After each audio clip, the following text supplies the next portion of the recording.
रात गहरी थी और खामोशी ने पुरानी मस्जिद को एक नरम चादर की तरह लपेट रखा था। चांद की रोशनी मेहराबों से गुजरती हुई अंदर आ रही थी, जो फर्श पर चांदी और साये का नजारा बना रही थी। इस सुकून भरी खामोशी में एक शख्स हरकत करता है, काले कपड़ों में लिपटा, चेहरा आधा छुपा हुआ, दरवाजे से अंदर फिसलता है। उसके कदमों की आहट मुश्किल से सुनाई देती है। वो एक चोर था, लेकिन उसका निशाना था अल्लाह का घर। उसकी नजर मस्जिद के अंदर घूमती है, किसी कीमती चीज की तलाश में। अचानक उसकी आंखों ने देखा, सजदे के करीब कुछ सिक्के रखे हुए थे, चांदनी में हल्की सी चमक लेते हुए। छोटी सी चीज थी, लेकिन उसके लिए कीमत रखने वाली। वो आगे बढ़ता है, उसका साया पुरानी दरी पर लंबा और टेढ़ा होकर गिरता है। जैसे ही उसका हाथ उन सिक्कों की तरफ बढ़ता है, एक आवाज ने खामोशी को चीर दिया। वो रुक गया।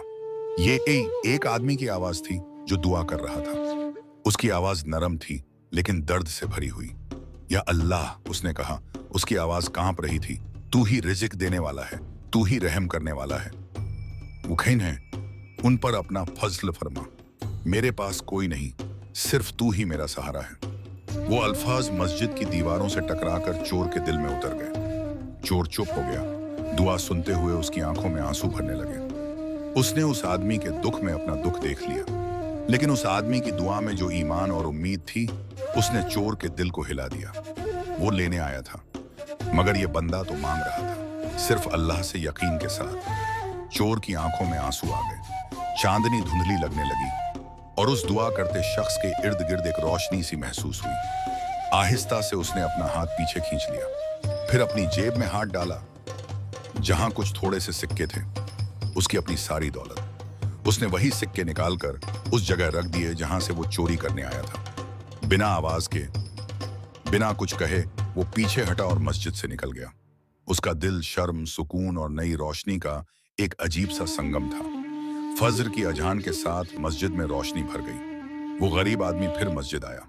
उसने नजर उठाई और देखा कि सिक्के पहले से ज्यादा हैं। उसका चेहरा खुशी से चमक उठा। अल्लाहू अकबर, उसने पुकारा। अल्लाह ने मेरी दुआ सुन ली, उसने मेरी मदद कर दी। वो सिक्के उठाता है, उसके चेहरे पर शुक्रिया और सुकून लिखा हुआ है। मस्जिद के बाहर दरवाजे के पास वो चोर बैठा है। उसने अंदर से वो आवाज सुनी और उसकी आंखों से नए आंसू बहने लगे, मगर इस दफा ये शर्म के नहीं, रहमत के आंसू थे। उसने धीमी आवाज में कहा, मैं अल्लाह के घर से चोरी करने आया था, लेकिन अल्लाह ने तो मेरा दिल चुरा लिया। उस सुबह उस रोशनी में बैठकर वो अब चोर नहीं था, वो एक बदला हुआ इंसान था, जिसका दिल अब अल्लाह के पास था। अगर ये कहानी आपके दिल तक पहुंची हो तो वीडियो को लाइक करें, शेयर करें और सब्सक्राइब करें, ताकि ऐसी और कहानियां आप तक पहुंचती रहें।